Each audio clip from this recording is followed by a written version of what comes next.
Bo abatuuze abasoba mu 8 nga bye byala 28 nga bino bisangibwa mu ggombolola y'e Kyangwali mu disitulikiti y'e Kikuube balaajanidde ab'akakiiko akavunaanyizibwa ku nsonga za President mu Parliament okuvaayo babataase ku bakulu ba disitulikiti ababagoba ku ttaka era nga bano bategeeza nti kino bakikola okugaziya kampuni eyabagwira mu disitulikiti eyo.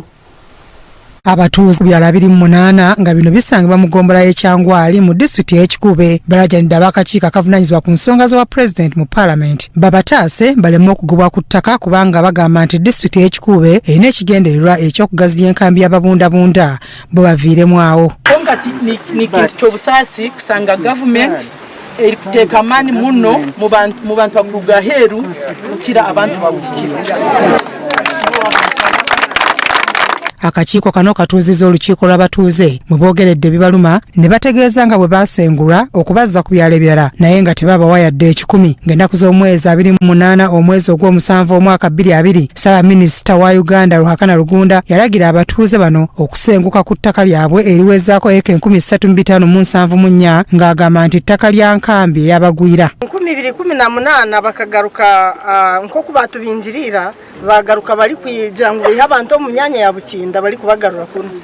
konka kubagire kubagaruramu twaranza ebaruhe yi Ruhakana Rugunda yabira handikire twaranza atari kwekiri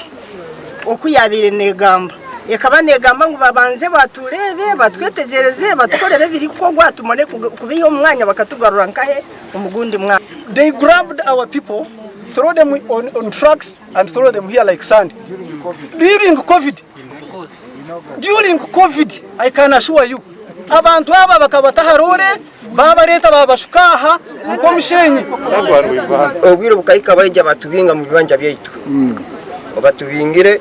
bakagamba iwe oraba utainemu ibo byawe urali mu kisaka obwiro bukayika tukayije njura yatuterera munu tubyama mu kisaka munu busamuki basazi nenjura norora netutera. Omubaka wa Parliament mu kitundu Jani Muhaire avumiridde ab'akakiiko aka Parliament akakola ku nsonga zino okukola akasoobo emirimu gyabwe kubanga abatuuze bali mu kubonaabona. Kyonka tutakamanyire mukama w'eitaka baija still babafosinga kwijja hano kyonka mulinga okulola eitaka lino tirina rwezo abaana bagenda hasomero bemereire ijuka amaka g'omuntu niho omuntu asoroleza obugayiga bwe bw'emyaka yona hati haruma bakusasura fees milioni 3 milioni 6 kyonka babalesere hano kutandika obwomezi buhyaka ovakado emiyembe amapapali babirekeira abakongo